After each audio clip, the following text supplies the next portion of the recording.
अब रुक करते हैं अगली खबर का। देश विदेश में राम मंदिर की प्राण प्रतिष्ठा को लेकर धूम मची हुई है। वैसे तो यूपी के अयोध्या में बन रहे राम मंदिर में भगवान श्री राम की मूर्ति की प्राण प्रतिष्ठा को लेकर सीएम योगी से लेकर देश के प्रधानमंत्री मोदी भी संजीदा हैं। तो वहीं सीएम योगी अयोध्या में प्रवास कर हर तैयारियों का खुद जायजा ले रहे हैं। आपको बता दें कि जिस दिन यानी 22 जनवरी को प्राण प्रतिष्ठा का कार्यक्रम आयोजित किया जाएगा, उसी दिन एक और राम मंदिर का उद्घाटन किया जा रहा है। जी हाँ, आप चौंक गए होंगे। आपको बता दें कि ये सच है। भारत के ही एक हिस्से में जहां भव्य राम मंदिर का निर्माण हो रहा है, तो वहीं सुदूर देश के एक हिस्से ओडिशा प्रदेश में भी राम मंदिर का निर्माण जारी है, जो लगभग बनकर तैयार है। इस भव्य और विशाल राम मंदिर का उद्घाटन भी इसी दिन किया जा रहा है, जिस दिन अयोध्या में भगवान राम की मूर्ति की प्राण प्रतिष्ठा की जा रही है। यानी 22 जनवरी के दिन ही इसकी प्राण प्रतिष्ठा की जाएगी। आइए दिखाते हैं आपको ओडिशा से फतेहगढ़ में 1800 फीट ऊंची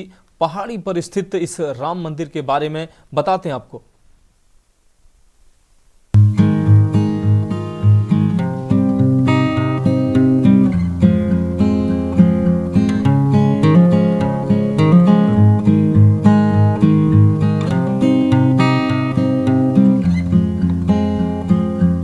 अयोध्या में भगवान राम की मूर्ति की प्राण प्रतिष्ठा की भव्य तैयारियों के बीच 22 जनवरी को ही उड़ीसा में भगवान राम को समर्पित एक और मंदिर का उद्घाटन किया जाएगा।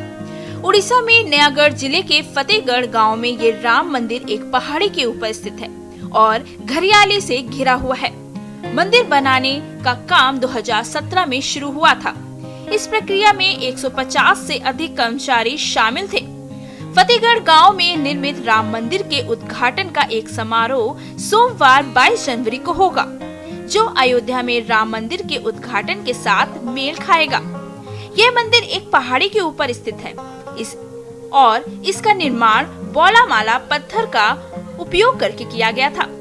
यह मंदिर फतेहगढ़ में समुद्र तल से 1800 फीट की ऊंचाई पर स्थित है, जबकि मंदिर की ऊंचाई 165 फीट है। जिले में राम मंदिर की परिकल्पना का ऐतिहासिक महत्व है। इस पर्वत पर दशकों से भगवान गोवर्धन की पूजा की जा रही है। इसके अलावा 1912 में भगवान जगन्नाथ के नवकलेबर के दौरान भगवान दूरदर्शन का पेड़ फतेहगढ़ से एकत्र किया गया था। इसे मनाने के लिए ग्रामीणों ने एक पहल की और एक समिति बनाई, जिसे नाम दिया गया श्री राम सेवा परिषद। समिति के अध्यक्ष नियुक्त होने के बाद समाज सेवी एवं भापुर ब्लॉक उपाध्यक्ष ने मंदिर का कार्य शुरू कराया था। शामिल होने के लिए पुरी शंकराचार्य और महाराज को आमंत्रित किया गया है। इसके अलावा पुरी के लोकप्रिय जगन्नाथ मंदिर के साथ साथ विभिन्न मंदिरों के अधिकारियों को भी निमंत्रण भेजा गया है। उड़ीसा के नयागढ़ जिले के फतेहगढ़ गांव में 800 फीट ऊंची पहाड़ी पर ग्रामीणों के सहयोग से एक विशाल राम मंदिर का निर्माण कराया गया है। इस राम मंदिर का उद्घाटन अयोध्या में होने वाले प्रतिष्ठा समारोह के साथ होने वाला है। अयोध्या में राम मंदिर में राम लला की प्राण प्रतिष्ठा के भव्य समारोह की तैयारियां अंतिम चरण में है। राम मंदिर में भगवान की प्राण प्रतिष्ठा के बाद मंदिर को श्रद्धालुओं के लिए खोल दिया जाएगा। दूसरी ओर उड़ीसा में फतेहगढ़ की जनता के सहयोग से तैयार हुए विशाल राम मंदिर का भी लोकार्पण 12 जनवरी को होगा।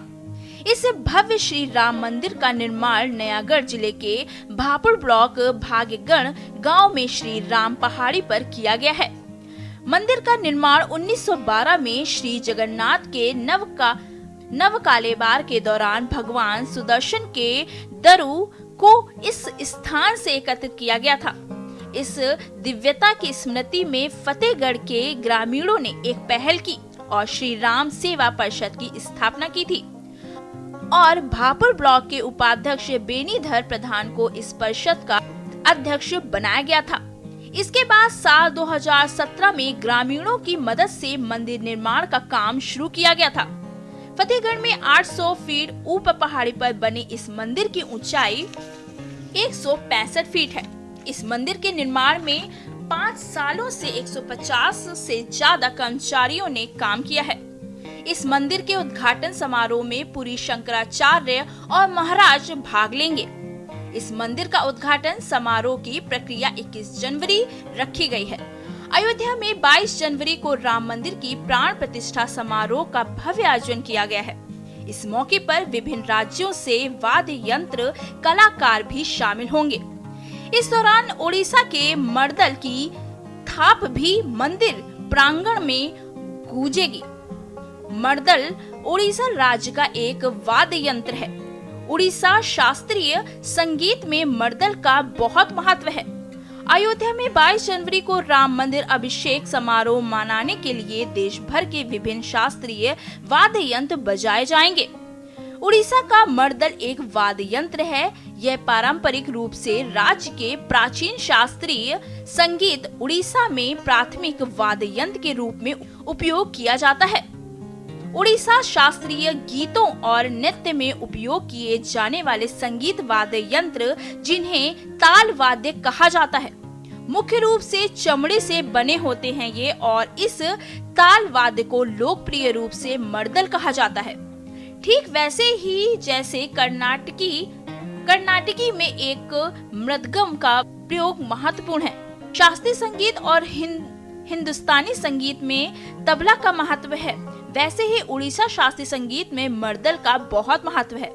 उड़ीसा के मर्दल के अलावा अयोध्या के इस कार्यक्रम में उत्तर प्रदेश के बांसुरी और ढोलक कलाकार शामिल होंगे, तो वहीं कर्नाटक की वीणा, महाराष्ट्र में सुदरी, पंजाब से अलगोजा, मध्य प्रदेश से संतूर और मणिपुर से पुंग, असम से नगाड़ा और काली, छत्तीसगढ़ से तंबूरा, बिहार से पंखबाज, दिल्ली से शेहनी और राजस्थान का रावण हाथा, पश्चिम बंगाल के श्रीखोल और घाटम, आंध्र प्रदेश से, झारखंड से सितार, तमिलनाडु से नादस्वरम और मृदंग, उत्तराखंड से हुड़का भी इस कार्यक्रम में भाग लेंगे।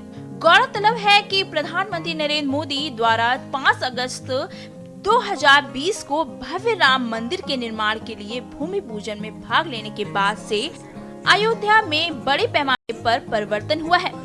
मंदिर ट्रस्ट द्वारा 7,000 से अधिक लोगों को आमंत्रित किया गया है और उनमें क्रिकेट के दिग्गज सचिन तेंदुलकर और विराट कोहली, बॉलीवुड सुपरस्टार अमिताभ बच्चन शामिल हैं। अयोध्या के साथ ही उड़ीसा में भी भव्य राम मंदिर के उद्घाटन को लेकर भी लोगों में खासा उत्साह देखा जा रहा है। कुल मिलाकर कहा जाए तो 22 जनवरी को अयोध्या में भगवान राम की प्रतिमा का प्राण प्रतिष्ठा हो रही होगी, तो वहीं उड़ीसा में भगवान राम का विशाल और भव्य मंदिर का उद्घाटन हो रहा होगा, जिससे पूरे भारत में भगवा की लहर दिखाई देगी और लोगों में अलग ही उत्साह दिखाई देगा। प्रबुद्ध चौहान, स्पेशल डेस्क, के न्यूज इंडिया।